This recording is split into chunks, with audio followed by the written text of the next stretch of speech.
जनाब स्पीकर 8 साल लग गए, अभी तक फॉरेन फंडिंग केस का फैसला नहीं आया। उसमें क्या चीज माने है? जनाब स्पीकर मेरा आपसे बड़े अदब से सवाल है कि 8 साल लग गए और वो पैसा फॉरेन फंडिंग का इसराइल से मैंने तो नहीं मंगवाया, वो इमरान खान ने मंगवाया। हिंदुस्तान से पैसा मैंने तो नहीं मंगवाया, वो इमरान खान ने मंगवाया। जनाब स्पीकर 8 साल से वो किसी ने नोटिस लिया, किसी ने सू मोटो लिया? 8 साल अंदाजा फरमाएं आप।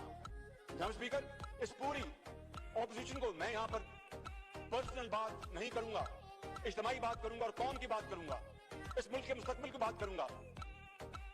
इन पौने 4 सालों में वो ओछे कंडे इख्तियार किए गए जिससे एक मकसद था कि पूरी ऑपोजिशन को दीवार से लगा दिया जाए और उनका खुदा न खास्ता नामो निशान मिटा दिया जाए, और फिर वो जो है कि वो कौन है, वो फिर वो सड़कें खाली और सुनसान।